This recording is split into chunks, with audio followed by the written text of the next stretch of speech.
Good afternoon. Good afternoon. It's good to be here.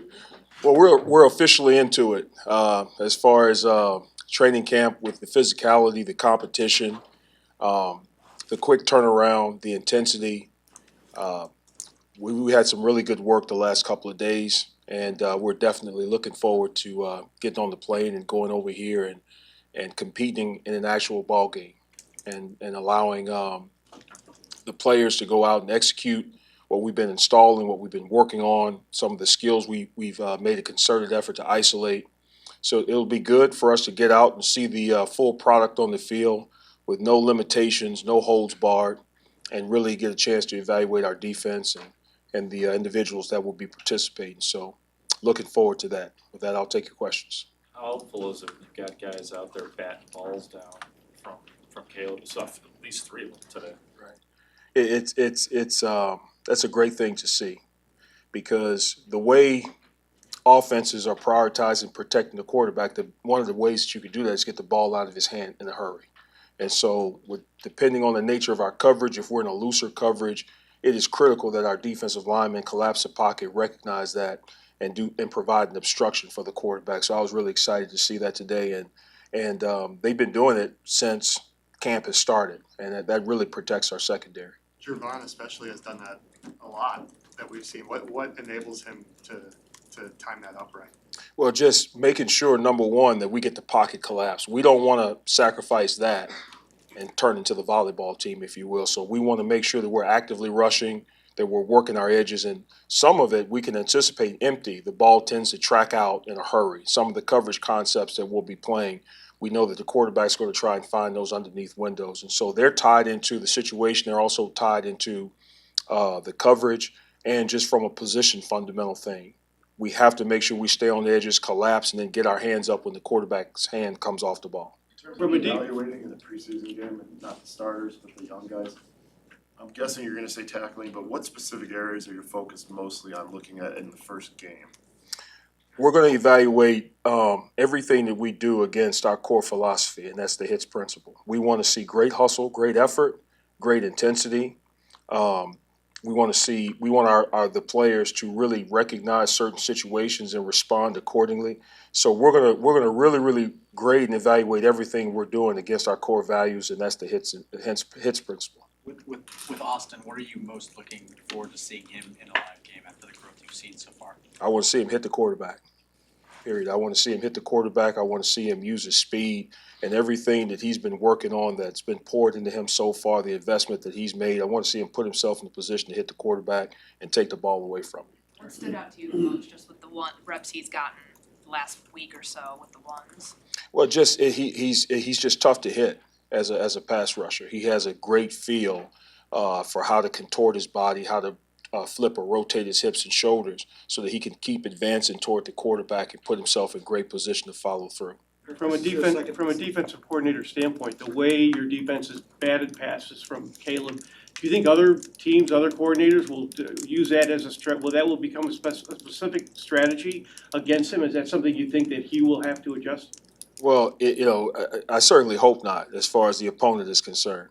But by and large, like I mentioned earlier, when based on how teams are prioritizing protecting these quarterbacks, you have to find those windows. The great thing about Caleb, from what I've seen, is he can change his arm angle like no one there's only a few guys that can do that. And so it's even tougher to try and obstruct those windows when you can change your arm angle and still fit that ball between the rush up front and find the open seams. Eric, this is your second go around on the staff with John Hope. What has left an impression on you about the way he works with those teammates? Well, I mean, very methodical, well-versed in multiple coverages, especially the primary one that we play here. And his building block philosophy as far as the corner position is concerned is really second to none. And just his overall understanding of the passing game. And he's been a mentor to me. When I was here the first time, I was able to go and just learn not about how everything kind of ties together going into his office late at night and talking about the passing game, even though my primary focus was up front in the front seven. When you see the secondary that you guys have to work with, not just the top line guys, but the depth that seems to be coming there, what are your observations through the first week plus of camp of what you have to work with on the back end? Yeah, just the fact that we've been getting our hands on some balls and we've been in position to take the football away. You know, that means that you have to really play with the right leverage. You have to execute the coverage. You have to do some things as it pertains to disguise and not giving the quarterback information. So there's you know, there you can see the experience, you can feel the experience, and Kevin Byard has been phenomenal.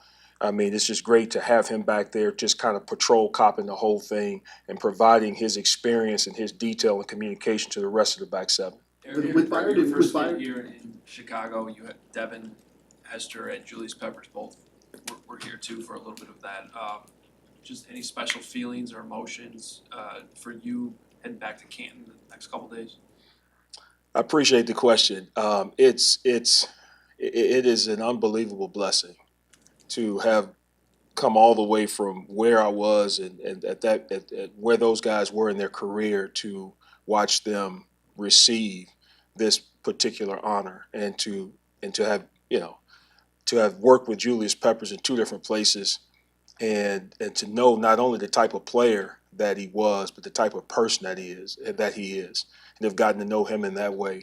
And you know, Devin, just the excitement. Devin brought a dimension to the return game that only a few guys that have ever played in this league have done. And the other one was here, Gale Sayers and Deion Sanders. And so to know that this person was capable of scoring every time he touched the ball, and I was on the right end of that and the wrong end of it when I left here and went to Carolina. And so it's a really special thing to have experienced, and I'm looking forward to seeing those guys. You mentioned Kevin Byard earlier. I think he's never missed a practice or anything, but I think he was on the COVID list one day or something. Mm-hmm. Do you have an appreciation for just the amount of work it takes to take care of your body, to have a streak like that? Without question, it requires a lot of discipline, and you know, just to constantly evolve as you get older. Because when you're younger, it's a little bit different. You know what you can do and how this practicing and how the games impact your availability and your ability to bounce back from one practice to the next. And so, you know that it doesn't surprise me about he's so conscientious. He's such a pro, and that just does not surprise me to hear about that particular stat. Is there any way call plays at any point during the preseason? Is that a plan for you to do? Yeah, I'll defer to Coach Eberflus on that. The plan is for him to call the defense and to assist him and just assist the overall game day operations. Has anyone on the D-line surprised you with their level of play so far? No, I'm not surprised, and I'm not satisfied either. And so what I'm seeing from the certain individuals or the individuals and then the group is something that they had a vision for, that we had a vision for. The work has been excellent. The detail has been there, but we're far from where we want to be. But we're making great progress toward that, just the vision of what we want and how that's going to assist our overall defensive effort. Thank you guys. Thanks, Eric. Thanks, guys.